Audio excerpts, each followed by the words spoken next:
Hello, तर हा आहे विकास घीचा डब्बा, पण यामध्ये घी नाहीये बरं का, कारण यात आहे माझ्या आईने बनवलेलं खानदेशी लोणचं. मी माझ्या ऑफिसच्या ओडिया मैत्रिणीला हे लोणचं खायला दिलं आणि तिला खूप जास्त आवडलं. तर तिने मला माझ्या लोणच्यावरचं प्रेम पाहून सांगितलं की तू ओडिसाचं लोणचं नक्की ट्राय कर. तर तिच्या सजेशनने मी ओडिसा बाईट्सचं हे लोणचं मागवलं आणि आता बघूयात कसं येते.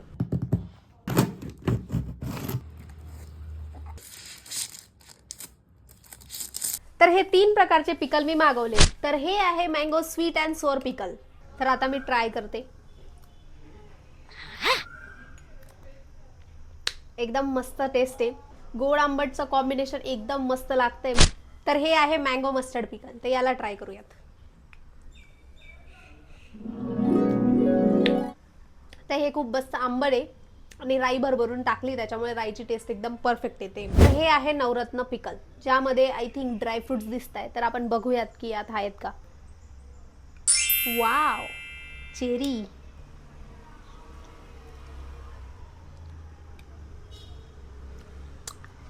मस्त स्वीट आहे आणि चेरीची टेस्टमुळे मस्त लागतंय मला तर. आणि यात सगळे ड्रायफ्रुट्स पण आहेत. तर नवरत्न पिकल जास्त गोड असल्यामुळे मी याला 3rd नंबर देते. त्यानंतर आहे मँगो स्वीट अँड सोअर पिकल. यामध्ये आंबट गोडची टेस्ट आहे, त्यामुळे मी याला 2nd रँक देईल. आणि 1st रँक मी देणार आहे मँगो मस्टर्ड पिकलला, कारण हे मस्त आंबट आहे आणि हे मला जास्त आवडलं त्यामुळे. ओडिसाचे युनिक पिकल ऑर्डर करण्यासाठी डिस्क्रिप्शनमध्ये वेबसाईट दिली आहे आणि प्रिया15 या कुपन कोडने तुम्हाला फ्लॅट 15% डिस्काउंट सुद्धा मिळेल. Thanks for watching. Bye bye.